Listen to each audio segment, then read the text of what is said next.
Every woman talks about the cost of marrying the wrong man.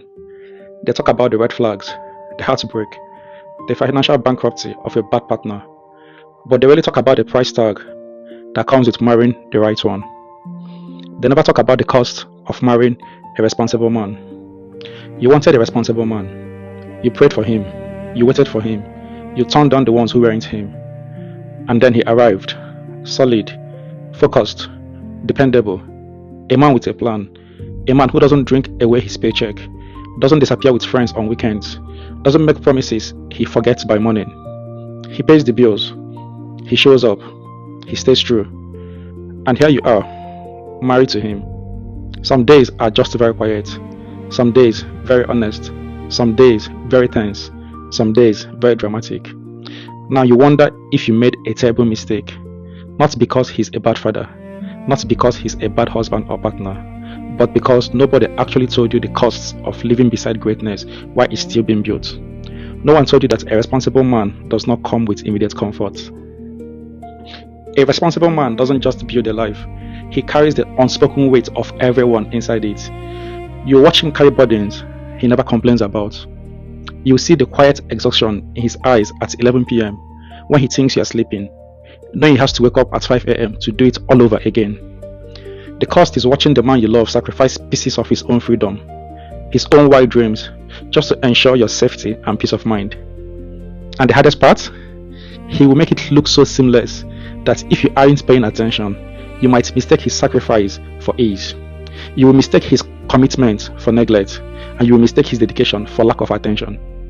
Marrying a responsible man costs you your ability to hide as a woman, because a man of character demands a woman of character. You cannot lean entirely on his strength without realizing that his strength requires a sanctuary. He is out there fighting battles for the future of your family, which means when he comes home, he needs peace, not another battlefield. The cost of a responsible man is that you have to become his safe harbor. You have to be strong enough to hold him when he finally lets his guard down, when the armor comes off, and is just a human being who is tired of being strong for everyone else. A responsible man has few or no outlets. By this, I mean he has few or no social circles. He does not decompress through drinking or noise. He does not sit at a bar and let the whiskey carry what hurts. He doesn't have a group chat where he processes the weight of what he's carrying. He carries it all alone, silently, until he can't anymore. And when he can't, you are the room he's in. You become the place where all of it lands. Not because he hates you, not because he doesn't love you, but because you are the only safe place he has, even he has ever allowed himself to have. And some days, being someone's only safe place feels less like an honor and more like a sentence. He will come home wound tight from a world that doesn't reward good men quickly. He will snap at something small, a question, a tone, a moment of bad timing, and you will stand there absorbing it, wondering what you did wrong. You did nothing wrong. You were just the nearest wall when the dam finally broke. This is one of the most psychologically exhausting parts of loving a responsible man. You become his emotional landfill, not by design, but by default, because he built his life to need no one, and then he married you. Now the need has a face. The challenge is learning not to take it personally, while also being human enough to feel every single bit of it personally. That tension does not resolve easily. It lives in your chest like a permanent ache. Then there are the fears, the ones you don't say out loud because they make you sound ungrateful. The fear that you are invisible, that his goals are so large, so consuming, that you have become part of the furniture of his life rather than the center of it. You watch him pour everything, his focus, his energy, his best hours, into something that isn't you. And you smile at the dinner table because the bills are paid and the plan is working, while quietly asking yourself, does he even see me anymore? You fear that you are not enough to make him happy, because responsible men are not easily satisfied. That's the same quality that makes them build. They are always reaching for the next level, the next milestone, the next version of stability. And somewhere in that relentless forward motion, you wonder if you ever feel like he has arrived. Like he can just be here fully, with you without one eye on the horizon. You fear that his seriousness means something is wrong with your joy, that your need for lightness, for laughter, for the occasional beautiful waste of a day is somehow a flaw he's quietly judging. You begin to shrink your needs. You begin to self edit. You become a quieter version of you, orbiting his mission, wondering where you went. And the deepest fear, the one that wakes you at 3 a.m., is this: what if I have spent my best years supporting a vision that he could have built with anyone? The fear is real. It deserves to be spoken and not dismissed. Here are the insecurities nobody prepares you for when you decide to marry a responsible man. When a responsible man is focused, he is deeply focused, which means there will be entire seasons where you feel like you are comparing with his career, with his goals, with his own relentless internal standards. You will question your attractiveness, not because he said anything, but because desire requires presence, and presence requires rest, and rest is not something a building man gives himself easily.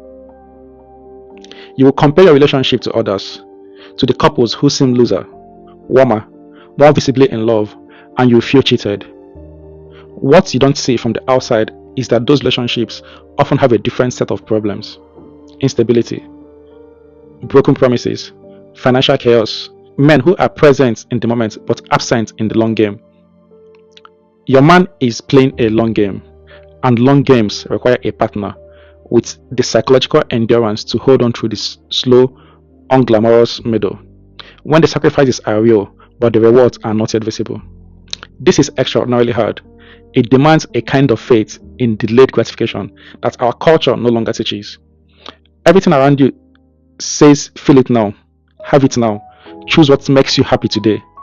And here you are, choosing tomorrow, every single day, on behalf of a family that is still becoming. Let's talk about why he is the way he is. A responsible man is not withholding joy from you. He is constructing a life where joy has a structure to live inside. He is not absent, he is building the room. He is not cold, he is controlled, because he knows what happens to a man who lets emotion drive every decision. He has seen it. Maybe he grew up watching it. And he made a choice, a deeply personal, deeply costly choice, to be different. His mind is always 5 years ahead of the present moment. When you see distance, he's seen paying the mortgage off, or a house bought in cash. When you feel his tension, he is absorbing a pressure that he has decided you should not have to carry. When he snaps and then goes quiet, he is fighting a war inside himself between the man he is and the man he is still becoming. He is not working to escape his family. He is working to give his family a life that cannot be taken away by one bad month. He wants a home where his children do not grow up with the anxiety that he grew up with. He wants a marriage where money is not a weapon, where instability is not a weather pattern. He is building a foundation obsessively at a personal cost, at relational cost, because he has decided that his family deserves ground that does not shift beneath them. And here's the psychological truth that changes everything when you finally internalize it. He chose you for this journey, not someone softer, not someone less perceptive, not someone who would never notice the cost. He chose the woman who could see him clearly and stay anyway. This is not a small thing. This is one of the most profound forms of trust a person can extend to another human being. What does the woman who understands all this actually do? She stops waiting for him to become a different man and starts learning to speak his language.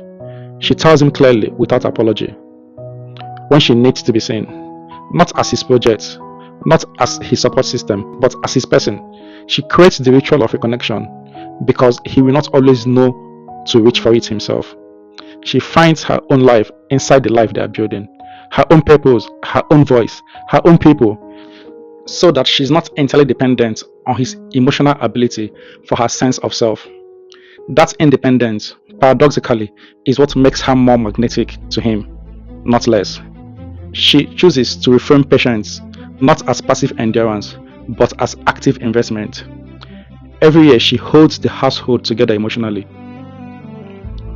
Every time she absorbs the hard days without fracturing, every time she chooses the long view over the short feeling, she is not losing. She is compounding, because when it lands, and it will land, it lands for everyone. The security lands for everyone. The legacy lands for everyone.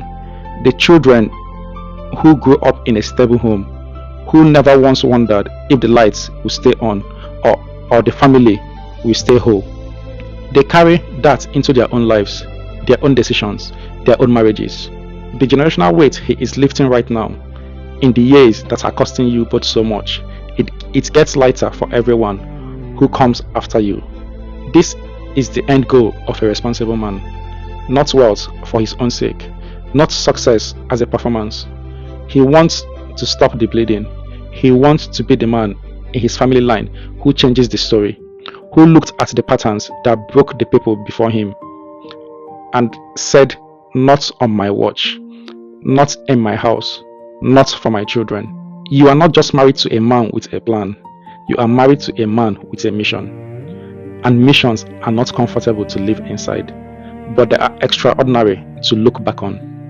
The question is whether you have the psychological clarity to understand what you're actually part of and the courage to stay in it with your eyes open, your needs voiced, and your identity intact.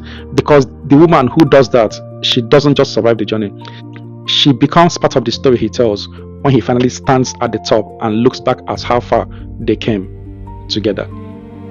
So while you kneel, pray, and wish to marry a responsible man, ask yourself if you actually know the cost of marrying a responsible man, and ask yourself if you are the ideal type of woman who can cope living with a responsible man.